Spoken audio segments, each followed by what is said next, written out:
I'm Ashley Pickle. That's Greg Powers, and this is This Week in Cruton. It is This Week in Recruiting with our recruiting insider, Greg Powers, where we take a look at some of the top prospects in the state. And realistically, most importantly, this is presented by our good chicken friends at Chicken Express. So good. That would hit right now. Oh, it's so delicious.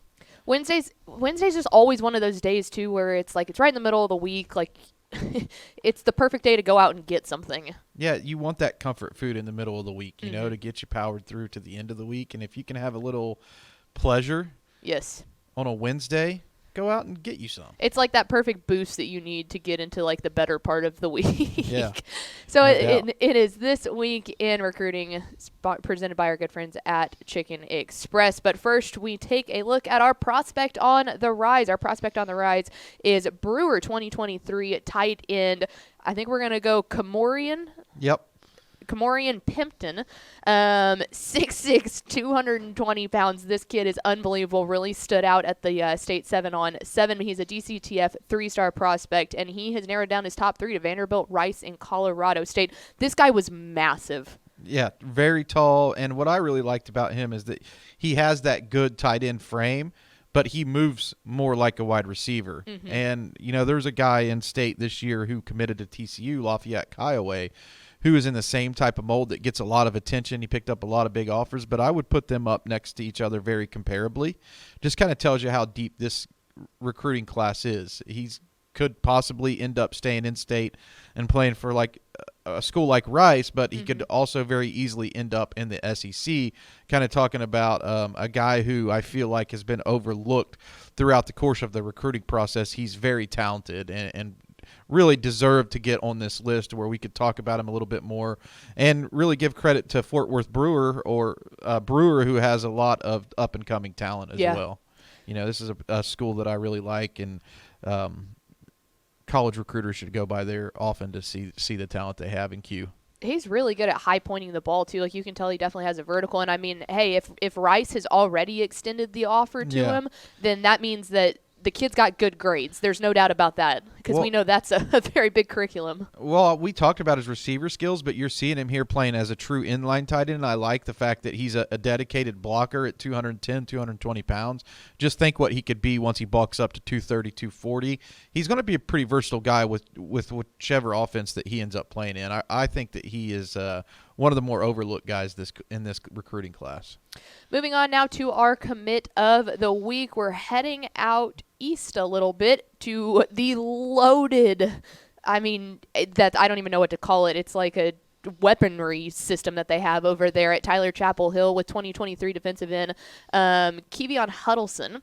6'4", 235 pounds, and he is headed to the west of him a little bit. He committed to TCU, had a ton of offers coming in, some from the Big 12 with Kansas State, Oklahoma State, Texas Tech, but TCU got the nod. They're a 3-star prospect coming in at number 97 in the DCTF Top 100. Yeah, I really like this commitment. As a matter of fact, he made his debut basically on the recruiting landscape when he was one of the DCTF Top 25 freshmen in the magazine about 3 years back, DCTF Rising.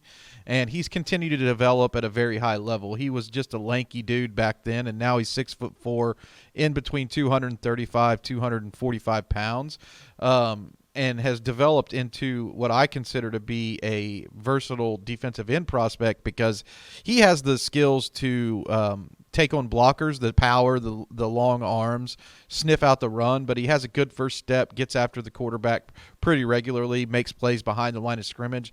And what I really love about his game is his versatility and his ability to flip over and play offensive tackle, which is going to give him a market advantage, I think, as he transitions into college, because he's going to understand what it's like to be a good offensive lineman and how to combat that, you know? So I love these two-way players. Oh, yeah.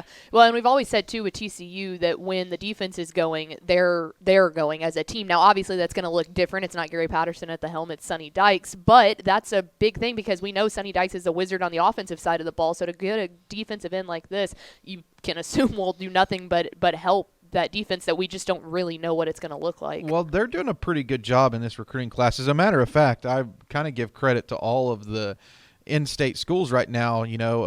Texas, Texas A&M, TCU, Texas Tech, all these SMU, all these Baylor, all these schools are recruiting at a pretty high level, and I don't know if that's more so of what we've talked about, so much this year about how many really good prospects there are in state. But when I look at TCU's recruiting class right now, when you put Huddleston with a guy like Avion Carter, who's like a true edge rushing specialist, a guy who can really at 260 pounds play a lot of positions up front. Javion Wilcox, who flipped from Baylor, a safety from Lake Belton, who could probably slide up and play some outside linebacker. When I think about Zachary Chapman, right. Montana, like their defensive players are really coming together.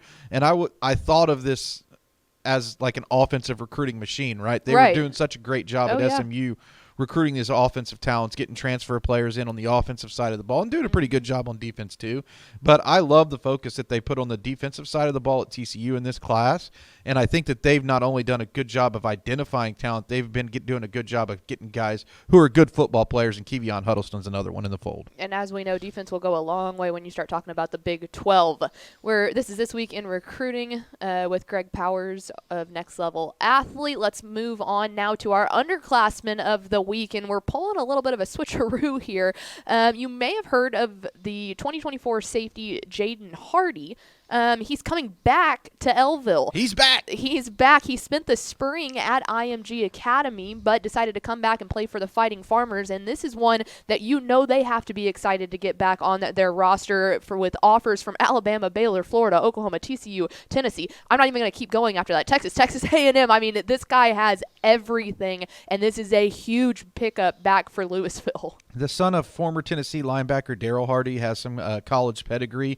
I think Jaden Hardy deserves to be mentioned in the mix as the top prospect in this 2024 class. Oh, wow. In state. And to me, I'm undecided on right who? now, like more so than any class that I've ever covered. We don't have numerical rankings in 2024 right now on DCTF because I don't know who to pick as number one. If you're dreading when you have to make that decision. Yeah, just like pull the curtain back a little bit. And we've had some deeper conversations with some of our friends. As a matter of fact, I chopped it up with Jason Howe for a really extended period of time as they're about to release, some of their rankings over there.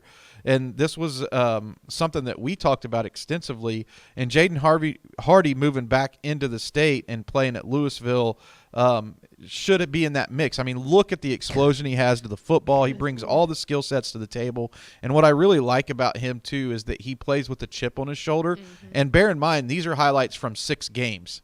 He only played in 6 games last year due to injury, and he has a highlight clip like he played in 15 games. No kidding. So that's how special he is, and I think he's a guy who deserves to be in the talks or in the running for the number 1 prospect overall. Man, it really is. It's really going to be a difficult.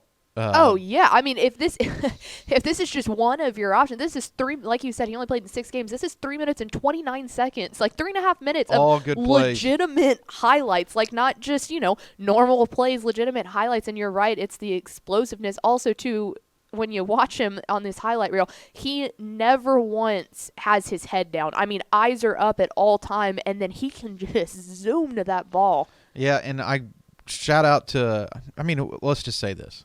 Farmers has got to be one of the top 5. Oh, dude, the Fighting Farmers, right? Absolutely, 110%. I'll wave that flag. Okay, I'm down with that. I mean, I just had to say it. Since we are here in Louisville. Since we're talking about them, like that.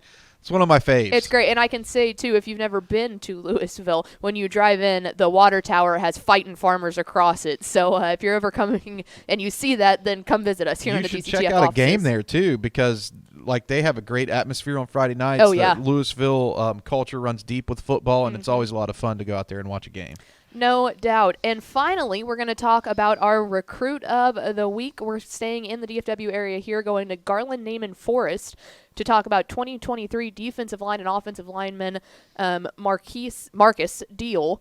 He 6'4", 290, announced his top 6 of TCU, Texas, Arkansas, Georgia, Oklahoma, and USC. So Texas and TCU being those Lone Star State schools in the mix here. How are you feeling about this one?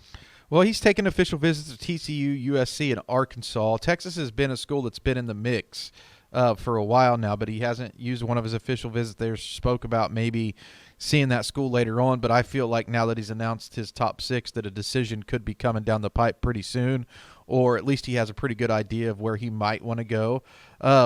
Interesting factoid, or I really think that he prefers to play on the defensive side of the football. He's a two-way star at Naaman Forest. As a matter of fact, he was DCTF super team on the offensive line, but very easily could have been picked on the defensive front as well. His NFL upside may be a tad bit higher as an offensive lineman, but I mean, you're splitting hairs, right, when you're saying that. Right. So, I mean, this is a guy who could very easily be an All-American candidate on the defensive front or as an offensive lineman.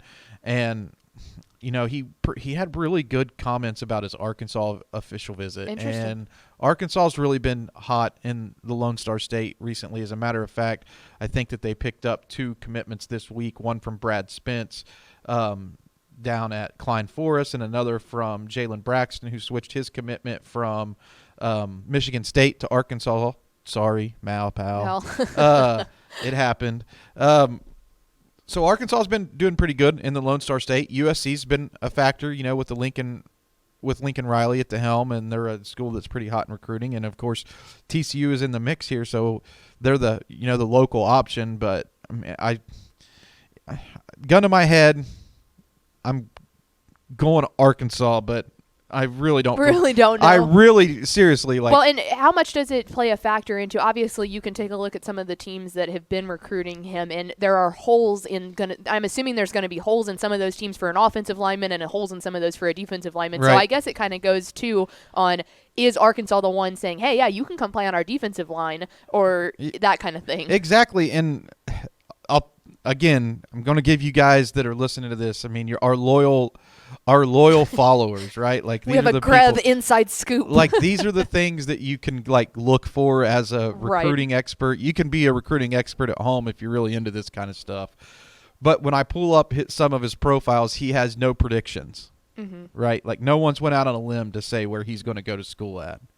And knowing what I know about recruiting media in the markets of TCU and Arkansas, I know that they're both dialed in, but would not pick a school, would not pick the like crystal ball or recruiting prediction unless like the coaching staff had tipped them off. Nudged right? them a little bit. But USC is very aggressive. Right, yes. When it comes to that stuff. So if they had an inkling that he might be coming there because of the market, there would be a pick out there. Oh, yeah. So, I mean, Someone to somewhere. me, you know, tea leaves here.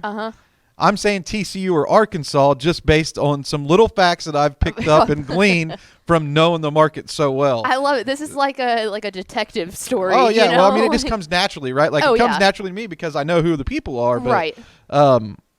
If one of those picks comes in for one of those schools, you can almost take it to the bank, right? Because it's going to be a last-minute type of thing, and they're going to have some recruiting insight there. And they do a really good job of covering both of those markets. They're both dialed in. So keep an eye on that. But since there's no pick, that kind of is like actually a clue. Yeah. That's a clue for funny. me. So there you go, guys. Know your recruiting markets. There you go. A guy who always knows his recruiting markets. It is Greg Powers of Next Level Athlete. You can follow him on Twitter at GPowersScout and follow Next Level Athlete at Next Level D1. Hey, thanks for watching this clip here on YouTube. If you like this kind of stuff and you want more of it, make sure you subscribe to our YouTube channel. And remember, you can watch us live every weekday at noon at TexasFootball.com, Facebook, Twitch, or here on YouTube. And if you want more of the best coverage of football in the state of Texas, check out TexasFootball.com and become a Dave Campbell's Texas Football Insider at TexasFootball.com/subscribe.